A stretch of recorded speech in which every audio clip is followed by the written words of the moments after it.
God is punishing us. This is what is happening. I can see. I think it's up to you to decide what we should do next. You can make a difference. You're afraid to close your eyes. Afraid to open them. Oh my God. Bom, nesse seminário nós vamos falar sobre o ensaio sobre a cegueira, de José Saramago. Nesse livro, ele teve o intuito de fazer as pessoas pensarem sobre a moral delas e até criticar, de certa forma, a sociedade.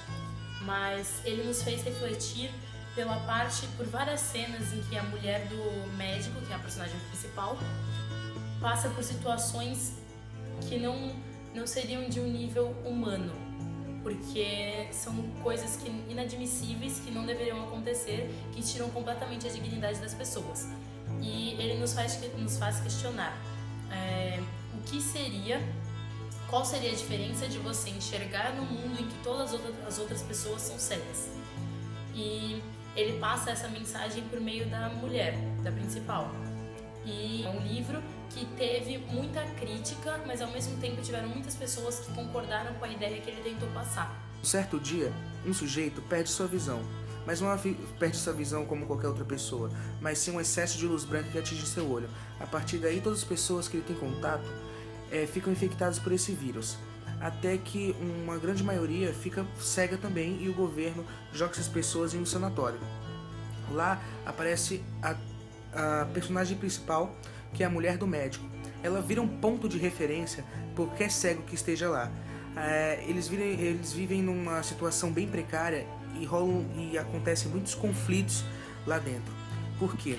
Porque não só as pessoas cegas, elas ficam com pouca comida, com muitas dificuldades, o local onde eles estão fica um nojo, e tem um personagem muito importante também, que é o Rei da Latrez, que ele toma conta da comida e ele só vai trocar comida com as outras alas a partir de trocas de objetos ou também das mulheres que contêm naquele espaço. A mulher do médico, um certo dia, mata esse sujeito da Latrez e acontece um motim que incendeiam e as pessoas conseguem fugir daquele ambiente hostil. A mulher do médico leva essas pessoas para a casa dela, onde elas podem ser bem cuidadas, e o primeiro sujeito a ficar cego retorna à sua visão. Isso significa o quê? Que tem um sinal de esperança para todas aquelas pessoas voltarem a enxergar também, né? O livro trabalha também com uma forma de do mundo como ele está hoje em dia, que você não vê as pessoas como elas são e também não vê si próprio como você é, como você fosse cego no mundo que não necessita disso. Como os personagens do livro eles não possuem nomes, eles são identificados como o primeiro cego, que é a primeira pessoa a ser atingida por essa cegueira branca. Ele é atingido por ela enquanto ele está no meio do trânsito esperando o semáforo abrir. Tem também o médico, que estava investigando essa cegueira e ele acabou sendo atingido também. A mulher do médico, que é a única que não é atingida. A mulher do primeiro cego, que ela fica cega e ela acaba reencontra o marido no manicômio. Tem também o velho da venda preta, que se tratava de catarata e acabou pegando essa cegueira no olho que ele ainda enxergava.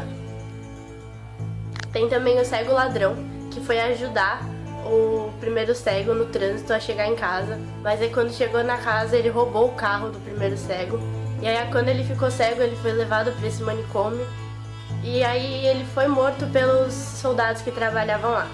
E tem também o cego da pistola, que ele era o chefe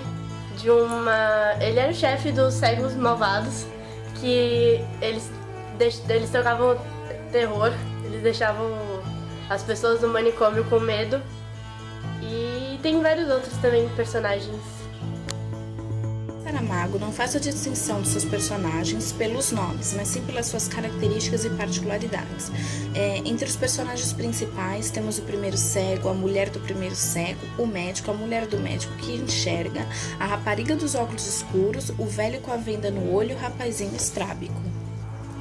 Vão aparecendo ao longo do livro outros personagens secundários.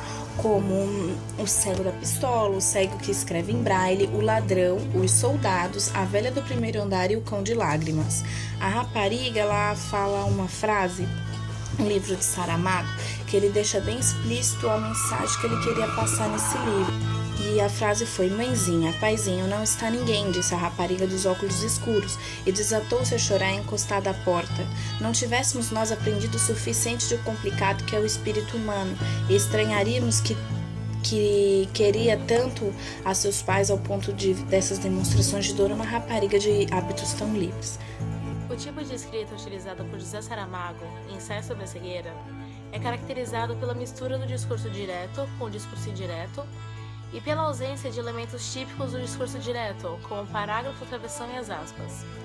O discurso direto, ele é apresentado entre vírgulas e iniciado com letras maiúsculas, para que o leitor consiga diferenciar esse tipo de discurso do discurso indireto que está presente no resto do texto.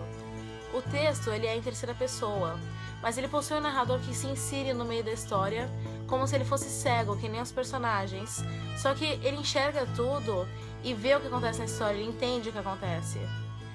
Esse tipo de escrita inicialmente não foi aprovado pelos leitores porque eles alegavam que as frases ficavam muito longas e que o texto era complicado, muito confuso de se ler.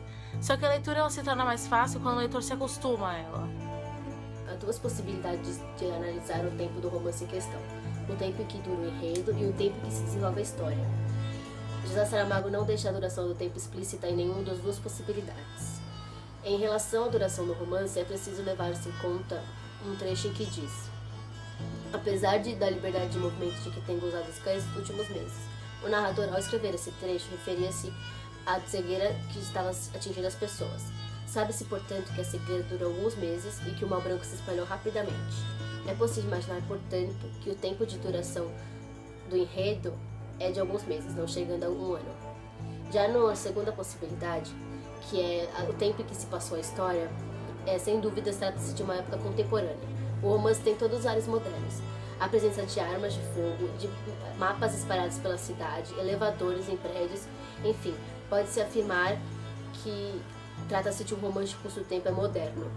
Um trecho que demonstra isso é: disfarçadamente, a mulher do médico acertou o relógio e deu-lhe corda. A um relógio tanto lhe faz, vai de 1 às 11. Não pelo fato de uma mulher ter o relógio de pulso, mas pelo fato de já imaginar que as outras pessoas necessariamente tinham um relógio de pulso. Isso implica necessariamente na seguinte realidade: os relógios utilizados eram de corda, portanto o tempo que se desenvolve o enredo não deverá chegar aos anos 70, quando os relógios passaram gradativamente a funcionar por movimento e logo depois a bateria. Portanto, dois são os corolários. O período de tempo em que o enredo está disposto é de alguns meses, dificilmente atingindo a marca de um ano, e o tempo em que se desenvolve a ação da história deve ser provavelmente anterior a 1970. A maior parte da obra se passa no manicômio. Esse manicômio foi usado como abrigo para as vítimas da cegueira. O autor também dá a possibilidade que esse manicômio abandonado foi uma metáfora para as pessoas que não conseguem viver em sociedade por causa de seus problemas mentais.